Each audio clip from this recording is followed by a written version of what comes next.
Okay, we're launched. Well, welcome to Mind Shifting Monday with Mitch. My name is Mitch Weisberg, and I talk every Monday on different topics having to do with mind shifting. Today, we're talking about learning to listen without an agenda.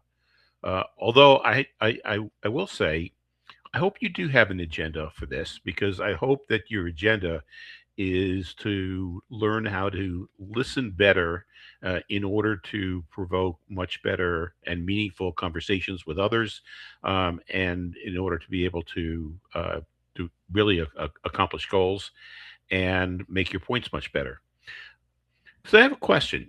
When you're having a conversation with another person, uh, do you enjoy it when you're talking and you kind of discern that they aren't really listening? They're just waiting to have a chance to tell you what's on their mind. And my guess is, well, I'd love to see some comments from people, but my guess is that no, it's not a particularly enjoyable time. And the purpose of this session is to learn how not to do that to others, and in learning that, how to be more effective communicators. Fran Lebowitz had said that the opposite of talking isn't listening. The opposite of talking is waiting. Well, that's not what we're trying to get through here. We're trying to say, yes, the opposite of talking can be listening.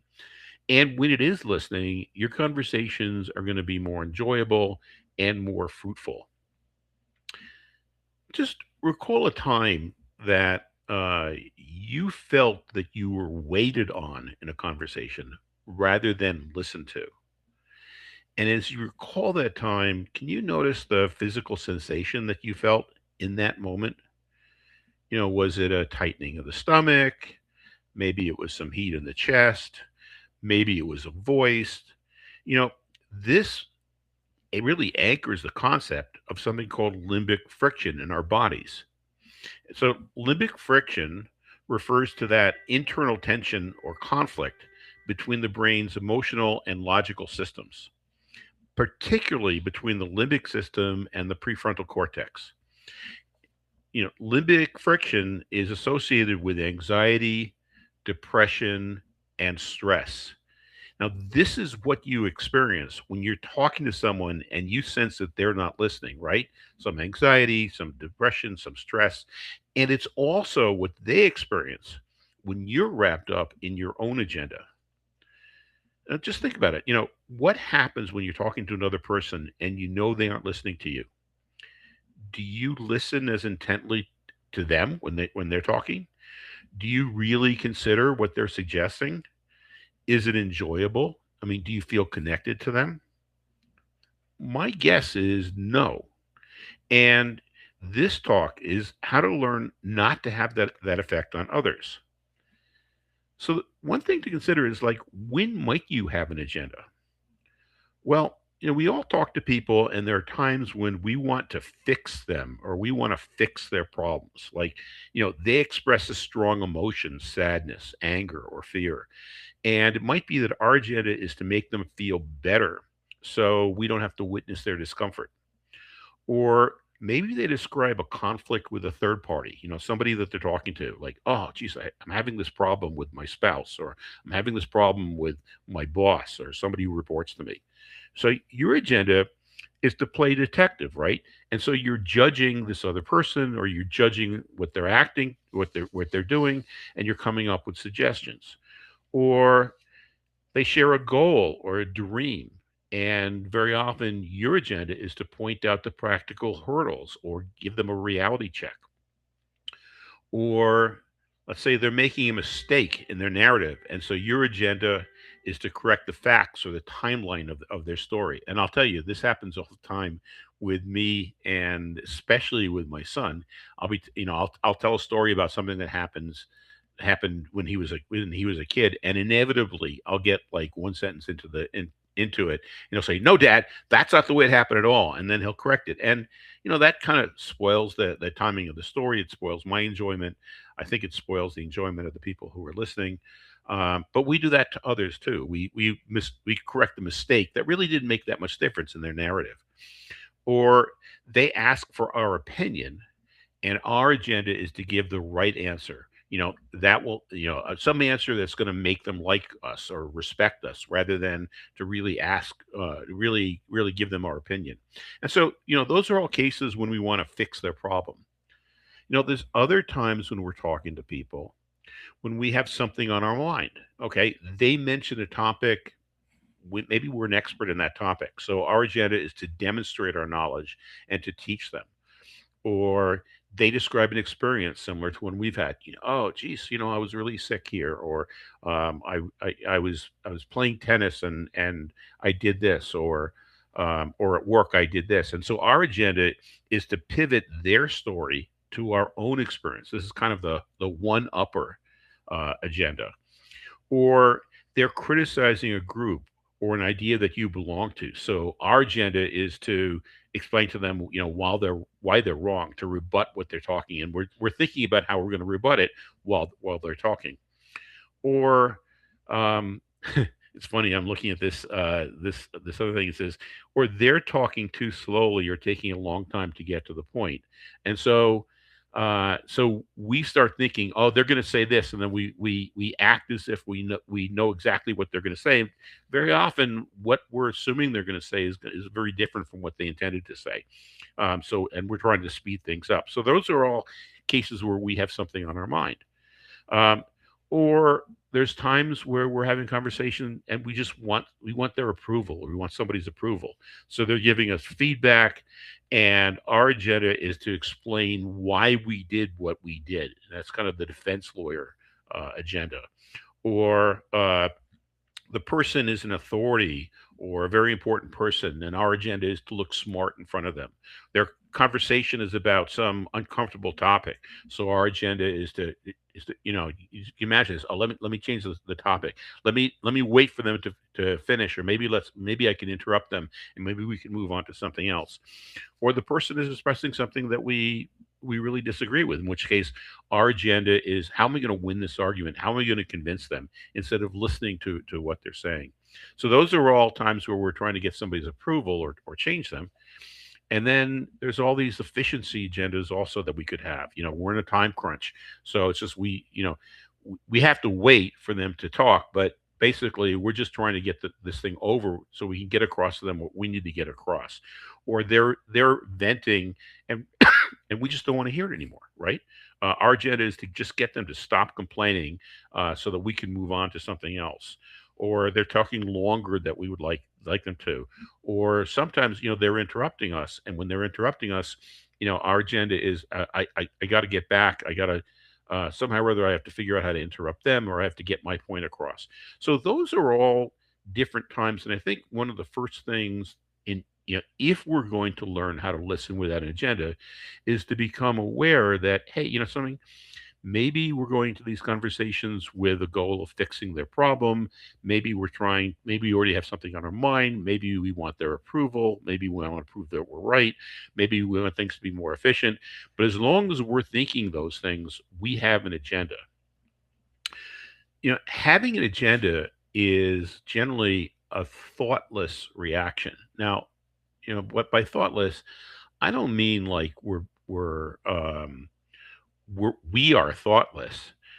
Having an agenda is something that happens so fast, it's before our conscious thoughts can even take place, because the agenda is most often coming from our limbic system. And we've talked a lot about the limbic system, or our survival brain. Having the agenda is something we do before we even have a chance to think about it. And we've talked about that limbic system in other Mondays. We talk about it in the book and in the courses, and how that limbic system reacts in like hundredths of a second. But the way our prefrontal cortex, which contains our ability to think critically or creatively, or connect with people, that takes a couple seconds to wake up. And by the time it does, we already have our agenda. When we have that agenda, our face, our countenance just broadcasts a signal to the other person that we're discounting what they're saying. And then by discounting what they're saying, that triggers their survival brain into some type of fight, flight, freeze. And so cognitive biases stem from that system. Cognitive dissonance, confirmation bias, inability to think critically or creatively, focused on short term wins. So when we show somebody that we're not listening and their limbic brain goes into fight, fright, freeze, they're subject to all these confirmation biases. And so we're not going to end up having a conversation with them that moves things forward. They get defensive or they get disinterested. Maybe they that at that point just want to end the conversation. Maybe they want to end the conversation by telling us what they think that we want to hear. Maybe they just want to dismiss what we're saying. Maybe they're just going to get angry. Maybe they're just going to walk away. So the question is, since having an agenda tends to have those effects on other people, and the biggest effect is that it's not a conversation anymore. It becomes a conflict or a dispute or something that people just want to end. How do we stop ourselves from doing that?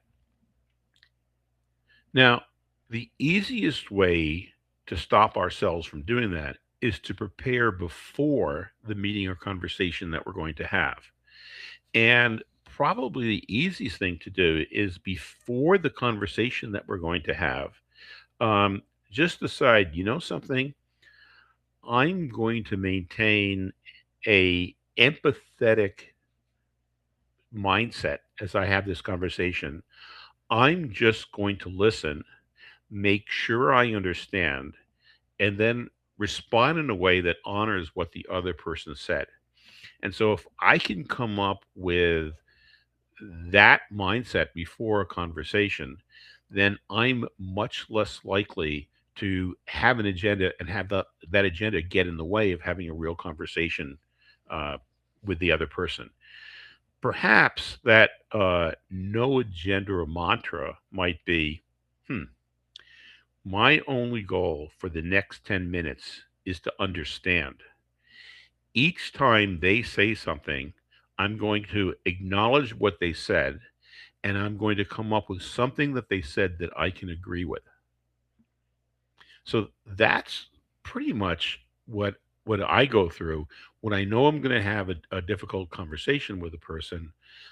Is I set my mind that my goal is to have a connection first, and only once we have a connection will I go through and start trying to problem solve. So I'm going to repeat that mantra again because I think it's really important.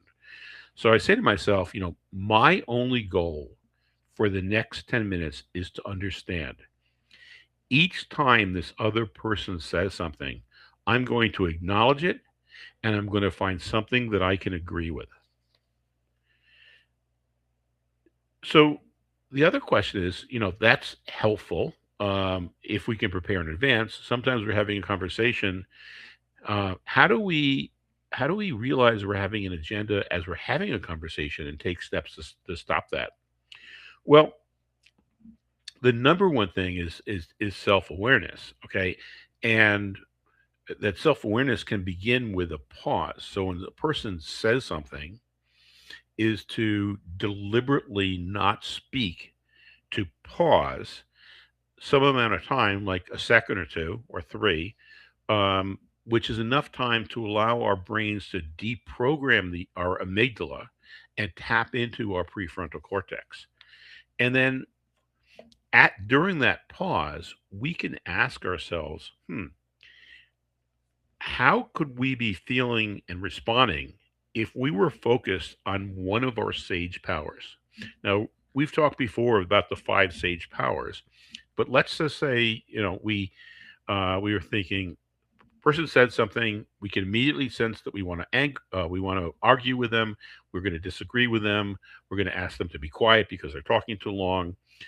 We realize, let me pause, and then we can ask ourselves, if I were to exemplify empathy right now, if my goal was to connect and not to accomplish something, how would I be feeling and acting? Or I could ask myself, Something, if my goal was exploration, if my goal was just to explore what the other person was talking, how could I use my curiosity in this conversation? Or picking a third one of the sage powers, navigate. Navigate is to align with our higher goals. And one of our higher goals might be the goal of having a good relationship with this person. Or another higher goal might be helping them learn how to navigate or through these types of situations by themselves rather than coming to us with questions. So we could say, if what is my highest goal in this situation? And if let's say the highest goal was to help them learn how to handle the situation in the future themselves, we could say, if my goal was just to help them find the ways that they could operate in a situation like this, what types of questions would I ask them? So, so again, the easiest way is to think in advance. Okay, I'm going to have this conversation. What's my mantra? How can I prepare to be listening without an agenda? Once we're in a conversation, when we feel ourselves wanting to make a response or to react to something that the other person is saying or has said, to take a pause and then to ask ourselves, what is my real goal here? How could I exemplify the empathy power or the exploration power or the navigation power in order to have a conversation that's really important? And then there's the question of, like, so what techniques could we use? Now, in one of the previous sessions, we talked about the yes and technique. When a person says something and we say yes, but we're basically negating what they're saying. When a person says something and we begin with, "Okay, I heard you say this, and what I like about that is," then we're opening them up to also hear what we're about to say. A second technique that we can use is comment on a strength.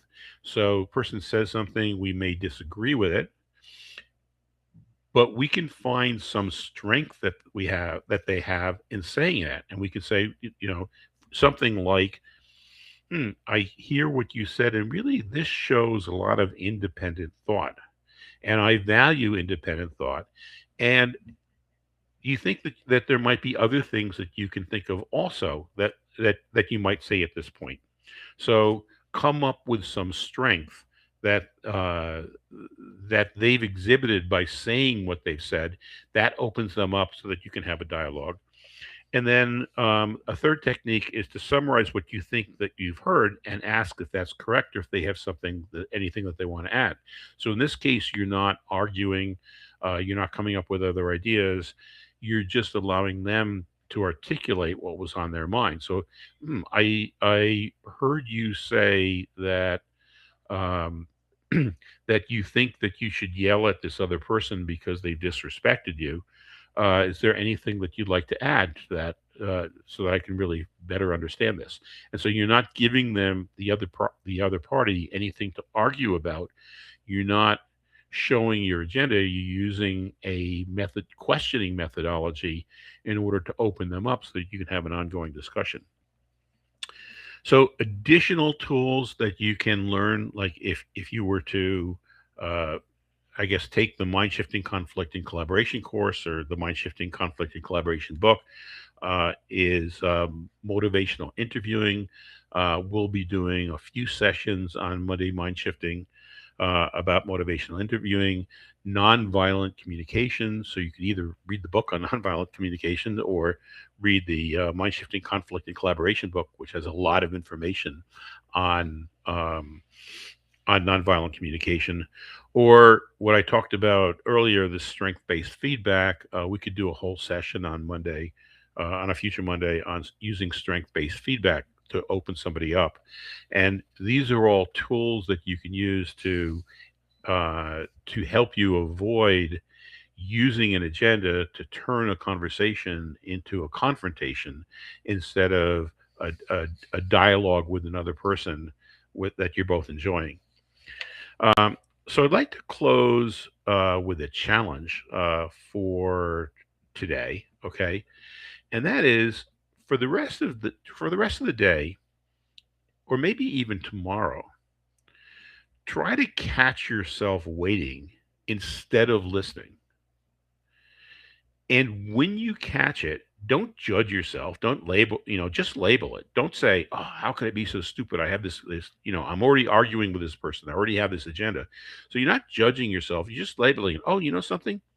I have an agenda." Having labeled it, then just take a breath and invite one of your sage powers to get back in the room. So that's the challenge. Catch yourself sometime in the next day when you're acting on your agenda instead of listening. Label it like, "Oh, I have an agenda here." Take a deep breath and then say, "You know something? How could I invite my sage powers back in the room?" By doing this, you're going to find that in your conversations, you're going to have better relations with others. Those conversations are going to lead to better joint problem solving and decision making because both parties are going to be able to use their prefrontal cortex and not get stuck in their survival brains. As you're having those conversations, you're going to be happy because as you're connecting with other people and you're in your sage mindset, your brain is going to be releasing the happy hormones, right? You're going to get a jolt of dopamine, oxytocin, serotonin, and endorphins, and those are pleasant. And you're going to feel really engaged in those conversations, and so is the other party. So that's the information today on uh, learning to listen without an agenda. We covered the situations where you might have an agenda, and covering those situations gave you the ability to eat more easily recognize when it occurs. We talked about preparing in advance in a conversation, on steeling yourself and saying, you know something, in this conversation, at least for the first 10 minutes, I'm going to really work on connecting instead of advising or getting the conversation over or moving towards an agenda. And then we worked on how to become aware that you have an agenda by feeling that tightness in your body, or understanding like, oh my gosh, I'm about to react. Take a breath, pause, ask yourself how to re-engage your sage mind, and then ask a question that uses the yes and, or what I like about that technique, or find some strength in what the other person said, or summarize what you think you heard and ask if that's correct, or ask them if they have anything else to add. And then next week, we're going to have it's going to be a Q&A session. Josh is going to be joining me again. We're going to be talking about some of the highlights of 2026. And we're also going to be talking about lessons from current events and the news and how applies to mind shifting. So, hope to see you all next Monday. And thank you all for joining and listening to me. Uh, and I'll sign off. Have a good week.